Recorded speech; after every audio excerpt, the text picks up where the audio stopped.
It's time for the 1430 Connection on 1430 WNAV and 99.9 FM, spotlighting news, newsmakers, and important community issues. Now, with this week's edition of the 1430 Connection, here is WNAV news anchor Donna Cole. Welcome to the 1430 Connection. I'm Donna Cole. I have a full house in the studio today, and it's a great topic. Patrick Nugent, he's the executive director of the Annapolis Symphony Orchestra. We also have Dr. Netanel Draiblate. Netanel Draiblate. Annapolis Symphony Orchestra Concertmaster and program director for the newly founded Annapolis Symphony Academy. And we have Lauren Holmes, who's a current student at the University of Maryland and a violin student of Dr. Draiblate's. Welcome to all of you. Thank you. Thank you for having us. Morning. There's a new idea in town, musical lessons for kids. I guess there's a deficiency somewhere along the line. And who wants to address that question first? Well, I'll jump in first. Okay. I don't want to use the word deficiency. Okay. There are fantastic musical opportunities all throughout Anne Arundel County. There just aren't enough. And in particular, kids whose families are not able to afford instrumental music lessons can't advance. They may play in their school orchestra, their school band, but they have enormous potential, and you unlock that potential by providing individual music instruction. So our point is to provide that instruction for a group of kids who have a lot of talent and a lot of promise, whether or not they can afford the lessons. And this is being done through the Annapolis Symphony Academy. That's correct. Whose idea? How did this spring up? The idea sprung up from a couple different points. So we were hearing from music teachers in the county public schools that they had students who needed music lessons and either couldn't get to them, even if they could afford them, or they couldn't afford them. At the same time, it's a national problem that less than 4% of professional symphony musicians are of African American or Latino background. So we conceived an idea whereby we would put together a program of individual instruction, small group ensemble training, and some music education activities. And we put together a group of students that was truly diverse. So about half would be on full scholarship, and about half would be paying students. Okay. At the same time, about half would be African American or Latino, and about half would not be. And those halves will intersect, but are not identical, obviously. This isn't a big surprise to those that have been around the arts community that there aren't a lot of African Americans or Latinos. They're not in the ballet. They're not in the symphonies. This is not just Annapolis. This is a global issue. Right. Have you seen this idea somewhere else? Throughout the country, there are a variety of opportunities to identify and promote talent among African American and Latino kids who are doing well. But those programs are often very strictly targeted and quite small. Our program is meant to be truly diverse. We want any kid to be able to play, whether or not they can afford it, and regardless of their cultural background. So it'll be a truly diverse group of kids who are working together and working in private instruction towards the aim of becoming professional musicians. Was any of this related to, and as the executive director of the Annapolis Symphony Orchestra, you must know this, that you have an aging audience? Our audience is on the gray side, but that's partly because it's hard to subscribe to a symphony series when you have kids at home who you're driving them all over creation for various activities. Once the kids are gone, they're finished college, you've got more disposable income, subscribing to the symphony becomes a more likely possibility. So it's not that our audiences are getting older. It is the case that we need to keep training new audiences, new generations. Right. And so, yeah, we want to inspire kids with the power of classical music, regardless of what they end up doing in their careers, so that they will, when it's time, become part of our audiences. Right. You wanted to... I wanted to just compliment what Patrick was saying. You are a little bit younger, and then we'll get to Lauren, who's even more younger. Right. All right. So just to add a couple of really important points, one of the audiences, or some of the audiences that we don't see in the concert hall are those minority groups that are not reflected on stage. It's very difficult to come to a concert when you don't see yourself reflected somewhere. And even further, one of the things that we're very proud of that we're going to give our students is the ability to go and hear all of our concerts each student just gets a subscription to the symphony, and they can come in and start listening to concerts and getting used to it. And it's going to be very exciting and very important for them. Right. So an audience does want to see on stage members of their own tribe. Exactly. Yeah. And Lauren, this brings us to you. Tell our audience about you. Oh, yeah. I'm an African-American violinist. I study at the University of Maryland. I started violin when I was 9. I didn't actually start taking lessons until I was 16. So I was kind of very late in awesome. That area. Yeah. So, yeah, I started it around the end of my sophomore year of high school, and I was basically prepared to start, college auditions and things like that. Mm-hmm. Yeah. All right, well, we're going to get back to you. Yeah, You're not off the hot seat yet. Yeah, of course. All right, we're going to take a short break. When we come back, more about the Annapolis Symphony Academy. And this is Donna Cole on the 1430 Connection. We will be right back.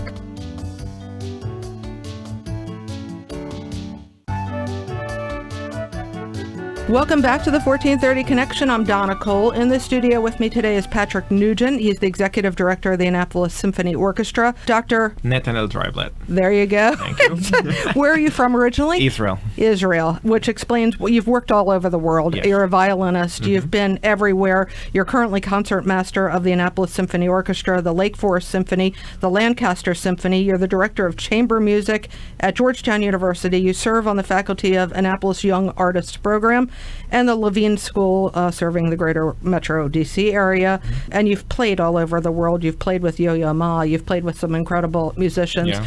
And speaking of incredible musicians, we have Lauren Holmes here. She's a current student of yours, and you're also at the University of Maryland. You are still playing the violin. Yes. And tell me how important something like the Annapolis Symphony Academy you think, in your own eyes, as a young person, as a young African-American person, and a violinist is. I think it's extremely important. I mean, it would have been great to have something like this when I was, growing up as a musician, a young musician, in middle and high school. I would have been around a lot more people who looked like me, and that would have been extremely great to see. But also, I think I would have been around a lot of people who were kind of in the same mindset, who really wanted to be a better musician, and they were kind of in the same mind frame as with practicing and just wanting to get better.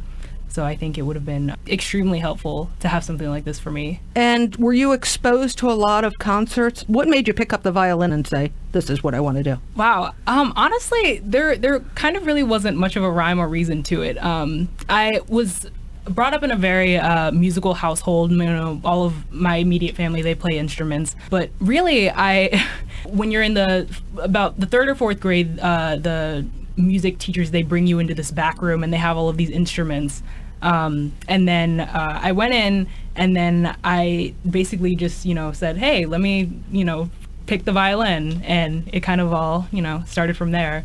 So there really wasn't. Do you remember what it was like? It was at the size versus the cello, or was it, what led you to the violin? Honestly, I don't know. I think I just, I think I had just I had heard violin music. I liked violin music, and I thought, this is something I could do. And I'm guessing it's not lost on you that looking at the ballets, up until recently, there haven't been anybody of color standing out as a prima ballerina. Same on stage with the symphonies. You just don't see people of color. Yeah, exactly. I know. I really didn't. I think I saw an actual symphony for the first time when I was probably about 18 or so, and it was the National Symphony, and I only remember seeing about 2 African Americans up on stage, and I thought, hey, I could change that one day, and I thought, it'd be interesting. And your plan is still to change that? Yeah. Good. Of course, yeah. Good for you. All right, so Patrick, what does that mean to you? That's exactly the reason why This is exactly what we're hoping to find. Lauren's story about finding the violin is great, and it actually shows something that's very common. Kids get attracted to an instrument through a kind of a magnetism that's really hard to explain. They see it, they want it, they pick it up, they try it. Right. We want to expose more kids to exactly that opportunity, but then give them the tools to actually become really good at it and to become contributing leadership members of their school orchestras and bands, which which they will be required to continue playing in while they're with us. We want them, if they're able, to participate in youth orchestras in the community if that's feasible for them. So our hope is to feed all the kids in the program into other musical opportunities where they can become leaders. And we want to stress that the program itself is diverse. It will be a mixture of kids from all kinds of different backgrounds, Right. Yeah, it's not- as are the Anne Arundel County Public Schools. The impetus for this program actually came from insights given to us by the public school system. They have been deeply involved with us in the design of this, and for that we're immensely grateful. And one of those insights is that there are kids who have a lot of potential, and to reach that potential, they need music lessons that either they can't find because there's a shortage, or they can't afford because they can be expensive. Now, the funding for this, is it separate from the ASO? Is this a whole separate entity? How's that going to work when people make a donation just for this program, just to make sure they want their money going to? Yeah. Good question. The Annapolis Symphony Academy is a project of the Annapolis Symphony Orchestra. It is on a separate budget. It is our projection that once it has grown to maturity and we have all the students that we want to have, it will actually fund itself. That'll take about 7 years. So we've received a very generous gift from some local philanthropists that will take us a good part of that way, but they want to encourage other donors in the community to come forward and help to complete that. When a gift is made to the Annapolis Symphony, it can be through the website of the Academy, which is tunedtoyouth.org. Okay. If you make a donation at tunedtoyouth.org, you're assured of it going directly to the Academy. If you were to do it through the Annapolis Symphony website, you can simply put a note in the box, this is for the Academy. We have very strict accounting procedures. People give us gifts for specific purposes, and we are very careful to make sure that they're segregated and then used for those purposes. And the Academy certainly benefits from that as well. All right. And we're going to take another short break. When we come back, more about the Annapolis Symphony Academy. This is Donna Cole on the 1430 Connection. We will be right back.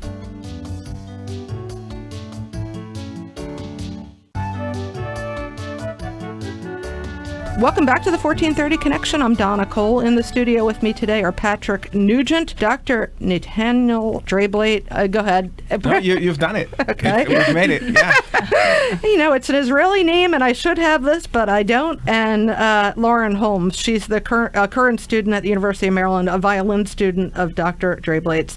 All right, you're from Israel. Mm-hmm. Do you see any of the same issues going on that we have here in this country with whether it's a disparity or just with making sure instruments are available, that lessons are available to people that not only can't afford them, but more diverse? Yeah, the diversity aspect in Israel is a little bit different than it is here, but a part of the program that was designed here actually mimics a project that I was a part of that combined musicians from Israel, from Syria, from Lebanon, from a lot of different backgrounds that don't always intersect, and we all played together. We found a common language through music. Wow, really? Yeah. In Israel? Yeah, the project took place in Spain, because it was a big, Jewish Muslim center back at the time. But what that taught us is that you can have differences, you can look different, sound different, speak a different language. But once you sit down to play music, it's all put aside, and you can find a lot of commonalities between people through the music. And in fact, that's what a part of how the program design is working here. It comes from kind of that background. So art is the universal language. It totally is a universal language, yeah. It's very cool. Did you, do you mind me asking, because you're rather young? Yes. How old are you? 35. How did you end up here in Annapolis? I was a student at the Peabody Conservatory, and Baltimore, a good friend in Baltimore, yeah. And a good friend of mine told me, hey, the symphony is doing a Concertmaster audition. You should take it. And I'm not sure I would have heard about it unless she mentioned it. I came in, took the audition, and it seemed to have worked well. So we've ended up here. At what age did you leave Israel? 22. Did you do military service? Yes. Were you a musician in the military? Mostly. Tell me about that. To the extent that you can make a lot of music in the military, those two, don't always go well together. The Italian military has a group that runs with their instrument. I don't remember the name of it, but the Italian military has a group that actually runs with their instruments as they're playing. They march and run at the same time. Fascinating. But at any rate, we might have a couple of those too in Israel, but in Israel it was a different thing. It was mainly our musical portion was to entertain the troops between when they were having their day or two to rest. Okay. But not that this relates to the Annapolis Symphony Academy, but Exactly. sometimes I go off track. At any rate, so you are young. You may connect with this younger generation, like Lauren. There totally is a connection. I think students appreciate when they can see their teachers perform on stage, and when a teacher can pick up the instrument and just demonstrate the faculty that we have, because they are all Annapolis Symphony musicians. They're all outstanding teachers as well. If you visit the website, you'll see that they are all also on quite a younger side. And we feel that will give a little bit more encouragement, and the students can definitely relate to that a little bit better. In 20 years from now, do you see orchestras looking different? Do you see orchestras being more diverse from all walks of life and all levels of economic background? I sure hope so. I think we're definitely kind of starting on the right foot to try and make that happen. We're a small town, and we can set hopefully a good example for others to follow. We've learned a lot from other organizations as well. I think we're in the right direction. I think we're doing the right thing to get that Patrick? done. One of the things that we know is that the diversity problem that we have in classical music in the United States is not a problem with the music, because nations and cultures all over the world have fallen in love with traditional European classical music, and they've become part of the tradition and contributed to the tradition. So we know it's not the music. People fall in love with the music. Lauren, your thought process on that? Do you play with an orchestra at Maryland, University of Maryland? I do. Yeah, I mean, I think... Is it as diverse as you'd like to see it? Maybe not as much as I'd like to see it, but I think as time goes on, I think it's going to get a lot more diverse. I mean, I know this is only my second semester at UMD. I'm actually a transfer student there. But I've heard from other musicians of color there that it was a lot less diverse, a few years ago, and now it's slowly getting more and more diverse. So I think, a lot of good things are happening as far as diversity is concerned. Is it a tough sell when you talk to people your own age that aren't involved in the arts to say, hey, can you come see us tonight? I don't think so. I mean, I think generally when I talk to my friends to come see us, are you referring to concerts? Yeah. Yeah. I mean, I don't think so. I mean, I think people are pretty willing to come Embracing. out. Good. Yeah. That's good to hear. It's always the first time getting people into a concert is always a little bit of a push. Right. One of the exciting things we've done a couple of weeks ago, we had one of our subscription concerts, and I participated in a string festival, and we gave away tickets for students in the festival, and some of them came, some of those students who are going to sign up for the academy. And we've been getting pictures from the grandparents that came, like they're all wearing their best suits. They were very excited about it. I've gotten personally a letter from one of the students, a thank you note. They went out of the way. They thought it was so great. So once you get them in the seat the first time, they will come back. And it's true for the students, for parents, for everybody, because it's an experience that you can't really quantify unless you're right there. I don't disagree. Patrick?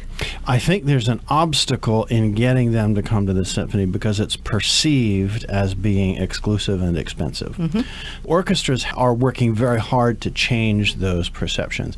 At the Annapolis Symphony, in the 2.5 years I've been there, we have raised the prices on the most expensive seats, and we have lowered the prices on the least expensive seats, and we've expanded the number in the middle. Coming to the symphony is very affordable. If you are a student of any age, you can get a $10 ticket. If you're a student of any age, you can get a $5 rush ticket if you come at 7 o'clock before the concert. So orchestras have to make it more attractive.